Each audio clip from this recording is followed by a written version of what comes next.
Well, I'm speaking with Yusuf Mutamba today.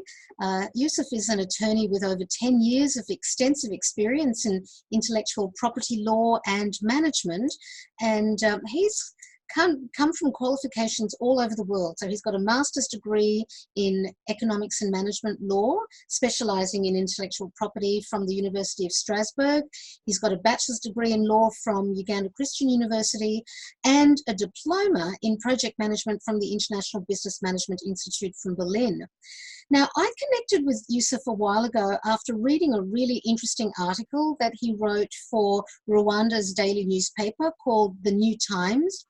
And the title of the article was Getting Off the Treadmill Through Intrapreneurship, in which he said that employees at any level who care about the future of the company must be willing to become activists. And so that immediately caught my eye, and we've been communicating ever since. Now, at the time that Yusuf and I began our dialogue, he was working with an organization in Rwanda called Private Sector Federation, or PSF for short, which was dedicated to stimulating trade and investment in Rwanda. But just last month, he moved to Uganda to take up a really exciting new role as innovation manager at a place called the Innovation Village, or TIV for short, in Kampala. That's the capital of Uganda. Now, this is a one-stop innovation community for startups and global players and local corporates and investors in Uganda. And Yusuf's work revolves around initiating and structuring and delivering innovation projects that span different sectors. So, Yusuf, we'll talk about entrepreneurialism specifically in a moment, but first, congratulations on your new role. And tell us a little bit about TIV and your work there. Over to you. Thank you, Doctor. I recently joined the TIV. It's quite an exciting and challenging opportunity, in the sense that I come into a new area. And basically what TIV does is that it provides a platform for young entrepreneurs to interact with other ecosystem players, such as investment angels, the government actors, and the private sector. I believe taking on this role will give me a platform to diversify my skill set and incorporate innovation management into my practice. I also look forward to exploring other modalities where now we can expand the innovation ecosystem, not just in Uganda, but Africa at large. So I'm quite excited, and basically my role revolves around initiating, structuring, and delivering innovation projects that are tied to the objectives of the Innovation Village. That sounds very exciting. That's wonderful, and I'm so pleased because it sounds like it's absolutely the right place for you to be right now. So, you know, we started talking because I saw your article about intrapreneurialism. Tell me a little bit about how you came to be interested in intrapreneurialism, and how was it that you started writing about this topic recently? Well, my passion for entrepreneurship was triggered by a book that is titled Competing for the Future. It's authored by Gary Hamel and C.K. Prahalad. So basically in this book, what Gary and C.K.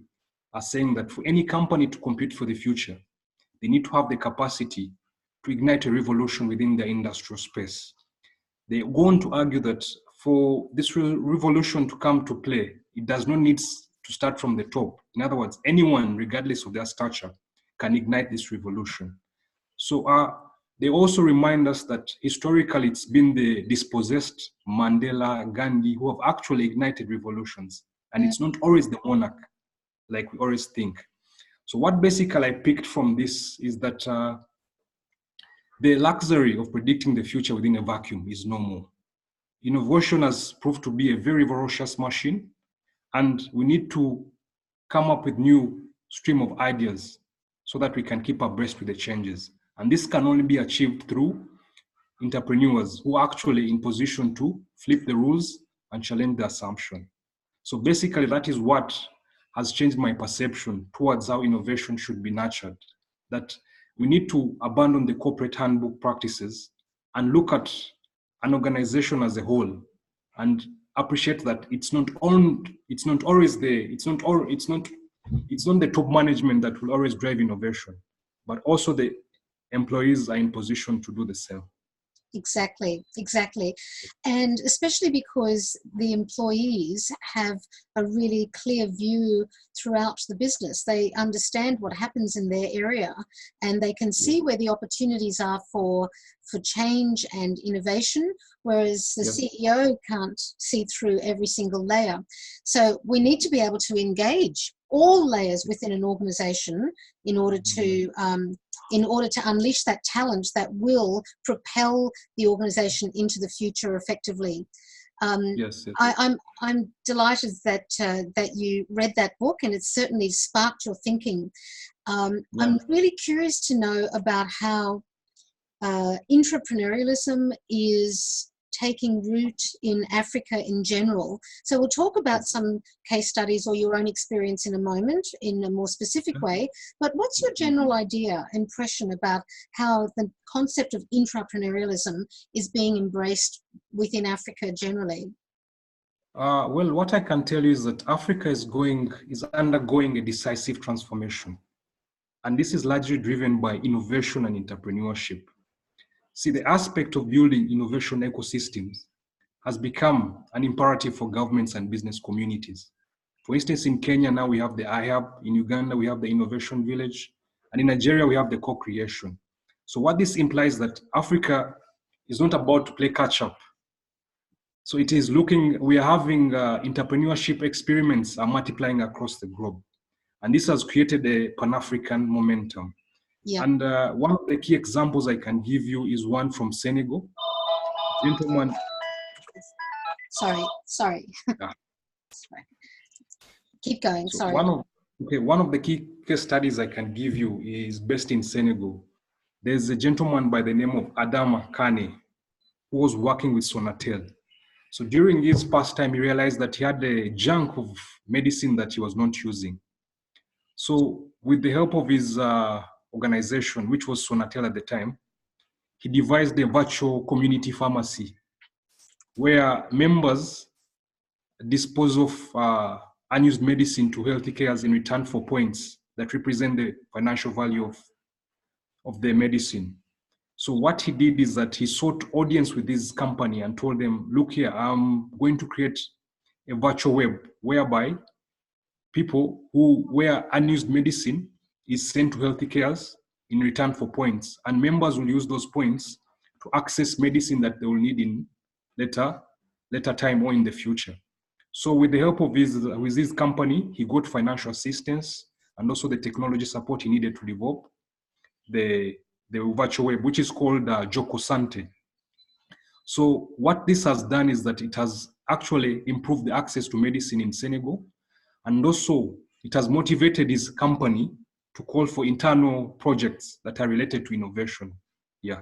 So basically, that is one of the key examples I can give you that really project the element of entrepreneurship in Africa. Absolutely. That's a wonderful example. Thank you for sharing that. What about something from your own first-hand experience? And now you identify as an intrapreneur. So tell us a little bit about that from your personal perspective.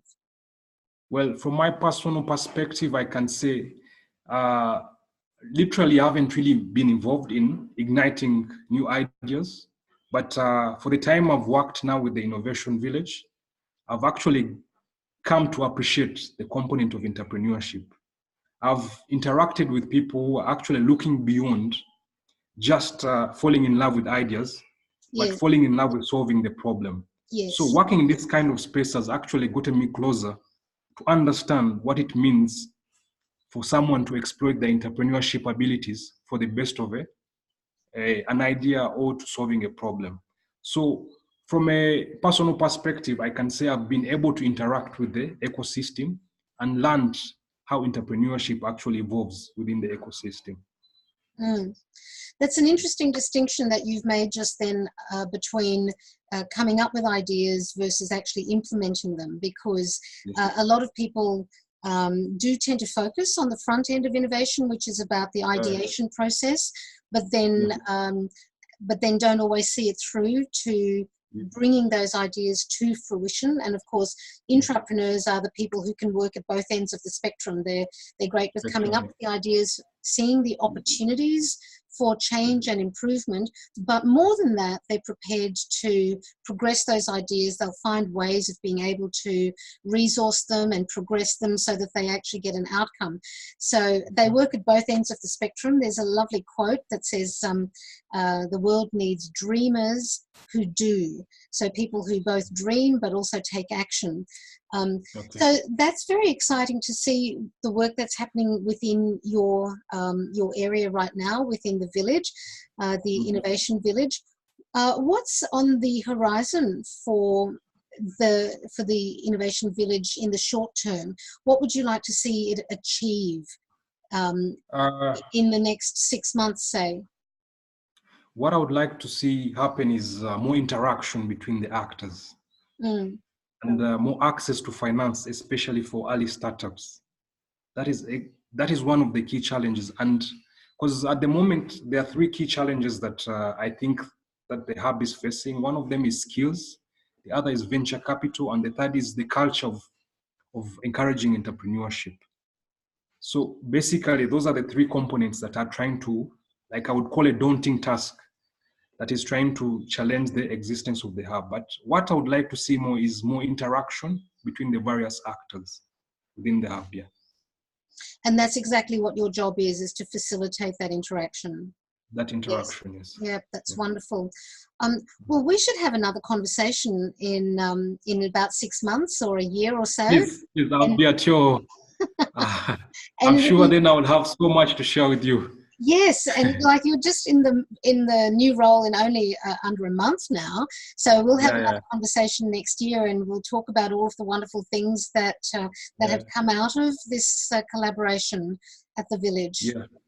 Because what I would like to share with you at the moment, I'm coordinating a project. It's called the Disruptive Agricultural Technology Challenge. Right. That is being funded by the World Bank. So what we're doing is that we've put out themes within the agriculture sector and saying these are the key areas, these are the key challenges that we have within the agriculture sector.